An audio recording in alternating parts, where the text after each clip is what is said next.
Shortcut ज़िंदगी Sindhi web series जी कहाणी लेखक जी परिकल्पना आहे। हिन जो कंहिंसां भी को भी लाॻापो कोन्हे। जे हिन कहाणीअ जा किरदार कंहिं भी जीअरे या मुअल माण्हूअ सां मेल खाइनि था त इहो सिर्फ़ ऐं सिर्फ़ संजोग थींदो।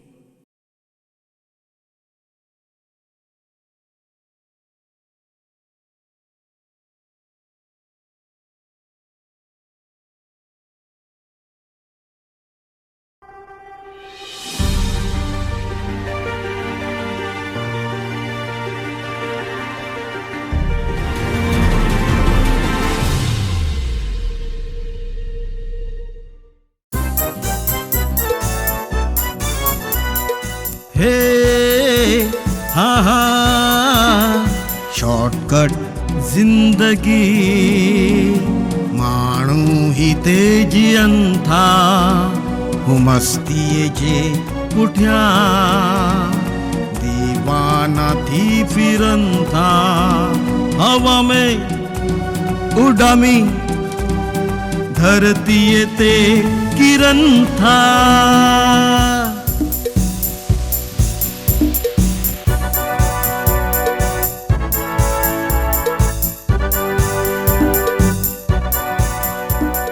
शॉर्टकट जिंदगी माण्हू ही तेजियनि था शॉर्टकट जिंदगी शॉर्टकट जिंदगी।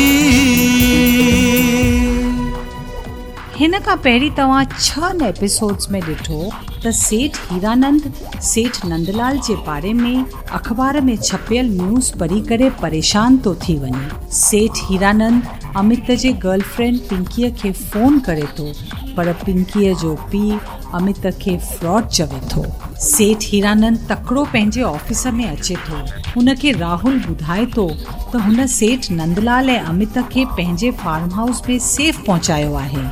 गिरधर जे चवण ते ॿई टीवीअ ते चिटफंड जी फ्रॉड केस जी न्यूज़ ॾिसनि था जंहिंमें उन्हनि ॿिन्ही जो नालो भी शामिल आहे। फार्म हाउस पहुचण ते अमित हुननि खे ॿुधाए थो त हुन सेठ नंदलाल खे हुन खां वधीक पैसा कमाइण जी चैलेंज कई। हिन टेंशन में हू होटल में दोस्तनि सां वेठो हो। राजू हुनखे ॿुधाए थो त हू व्याज ते पैसा ॾियण वारे खे सुञाणे जेको मूंखे धंधो शुरू करण लाइ पैसा ॾींदो। पोइ राजू हुनखे वाशू व्याजी वटि वठी वञे थो ऐं ॿिन्हिनि खे मिलाए थो। वाशू व्याजी अमित अॻियां पार्टनरशिप जो प्रपोजल रखे थो। पैसा वाशूअ जा, महिनत ऐं नालो अमित जो। पार्टनरशिप 50-50। हुन खां सवाइ हू ॿिया बि घणेई धंधा शुरू कंदा जंहिंसां हू तकिड़ो करोड़पति थी वेंदा। हाणे अॻियां वधीक एपिसोड 7। थोड़े ही वक्त में असां ये स्कीम अलग अलग शहरनि में शुरू कंदासीं ऐं थोड़े ही वक्त में असां वटि करोड़े रुपया जमा थी वेंदा। पर सेठ असां पब्लिक खे पैसा डबल करे कीअं ॾींदासीं, उहो बि 6 महीननि में 100% double? How it is possible? Possible न आहे त असां कंदासीं। वासु से 10% सां पैसा व्याज ते हलाईंदा। हुन खां सवाइ असां जमा थियल पैसा होटलिंग, कंस्ट्रक्शन, गारमेंट्स एंड ॿियनि बिजनेस में लॻाए सघंदा आहियूं। हर तरफ़ां कमाई कमाई, सिंपल। समझी वियुसि। हाणे मां पंहिंजे पीउ खे ॾिनल चैलेंज पूरो करे सघंदो आहियां। वाशू सेठ बसि ॿुधायो कमु कॾहिं खां शुरू करिणो आहे?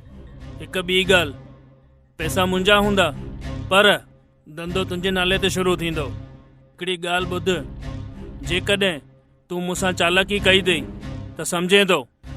अरे न वासु सेठ, ईअं तान सां करण लाइ केरु सोचींदो बि कीअं? हिन जी गारंटी मां तो खणा। वाशू सेठ तव्हांखे अहिड़ो कुझु बि करण जो मौक़ो न ॾिबो। बसि तव्हां हुकुम कयो।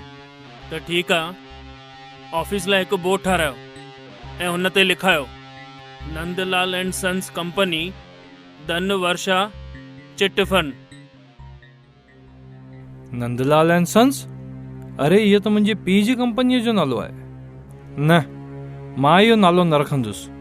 नंदलाल एंड सन्स नालो रखण सां माण्हू वधीक पैसा इन्वेस्ट कंदा ऐं तूं बि त जल्द करोड़पति थींदे। मां तोसां गॾु आहियां।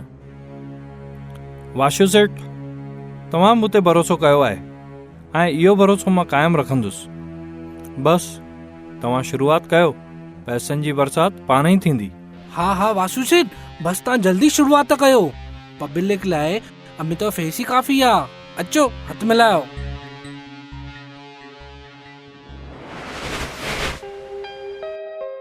ऐं पोइ ऑफिस खुली ऐं जीअं ई पब्लिक खे ख़बर पई त इहा ऑफिस मां हलाए रहियो आहियां, अमित यानी सेठ नंदलाल जो पुटु, ॾिसंदे ई ॾिसंदे इन्वेस्टमेंट वधंदी वई। पहिरें ई महीने में लाखें रुपया जमा थी विया, जेके मां पूरी ईमानदारी सां वाशू सेठ खे ॾिना। उहे पैसा हुन डांस बार जे धंधे में लॻाया ऐं चयईं त हिन में नफ़ो घणो आहे ऐं अहिड़ियूं होटलूं असां घणियूं खोलींदासीं।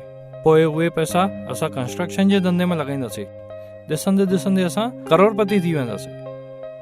मां बि हुननि जे चक्कर में अची वियुसि ऐं पैसा डबल करण जूं स्कीमूं ॿियूं बि खाइण लॻुसि।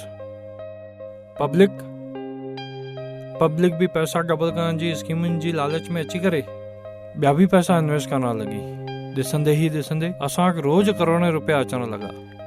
माण्हुनि पंहिंजो भरोसो, पंहिंजूं आशूं सभु असांजी कंपनीअ में लॻाए छॾियो। ऐं असां छा कयो? माण्हुनि जे विश्वास, माण्हुनि जे आसुनि खे, उन जे भरोसे खे पंहिंजी पार्टियुनि में उॾाईंदा रहियासीं। बसि पार्टियूं ई पार्टियूं चालू हुयूं। ॾिठो वाशू सेठ, मां तव्हांखे हिन बिज़नेस में घणा पैसा आणे ॾिना आहिनि। बसि कुझु ई ॾींहंनि जी ॻाल्हि आहे। पोइ असां पब्लिक खां उन्हनि खे डबल ॾेई करे ट्रिपल वसूल कंदासीं, सम्झव?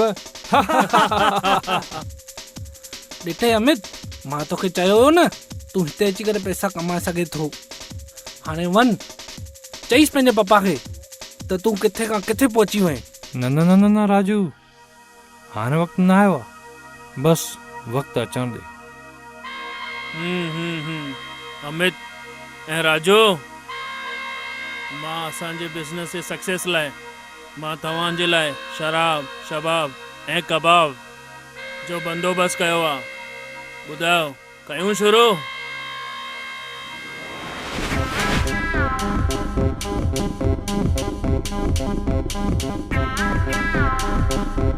अमित, राजू, ये तव्हांजे मौज मस्तीअ लाइ आहे, एंजॉय कयो।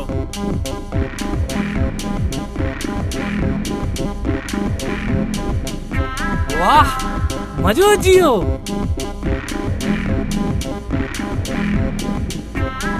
अचो वासु सेठ, तव्हां बि अचो, असां सां डांस कयो। हा छो न, बिल्कुलु। ये पार्टी तव्हांजे तरफ़ां ॾिनल आहे वाशू सेठ। अचो वाशू सेठ, तव्हां बि नचो। अॼु जी पार्टी हमेशह यादि रहंदी वाशू सेठ। चीयर्स चीयर्स वाशू सेठ, चीयर्स।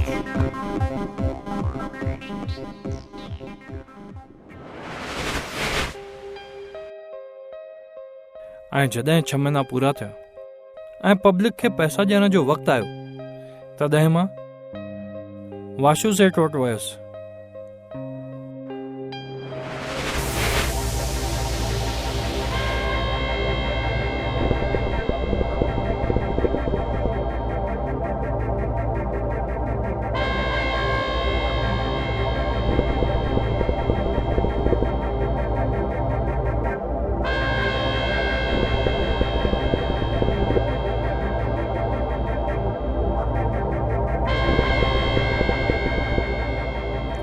वाशू सेठ, सुभाणे 6 महीना पूरा थींदा।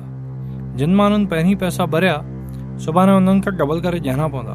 पर जेकॾहिं कुझु माण्हू न मञिया त उन्हनि खे उन्हनि जी डबल मनी वापसि ॾियणी पवंदी न। जेके हिन वक़्तु पैसा जमा थियल आहिनि, इन्हनि मां कमु हलाए, बाक़ी पोइ ॾिसंदासीं। हा, कोशिश त इहा ई रहंदी। पर तव्हां त चयो त बिज़नेस में नफ़ो सुठो थींदो ऐं उन्हनि मां असां पब्लिक खे उन्हनि जा पैसा वापसि ॾींदासीं। हाणे जेको आहे इहो ई आहे। धंधे में जेतिरी असां इन्वेस्टमेंट कई आहे, ओतिरो नफ़ो कोन्हे। असां लॉस में था हलूं। छा चयो? लॉस कीअं थींदो? मूंखे हिसाब ॾियो। हरामखोर!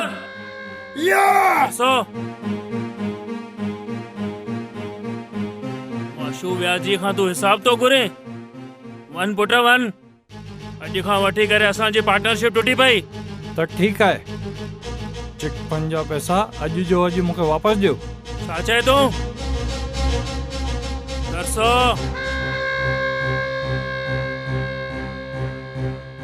पैसा वापसि के वञ था वञ, न त तुंहिंजी लाश बि हिते कोन मिलंदे। वञ था।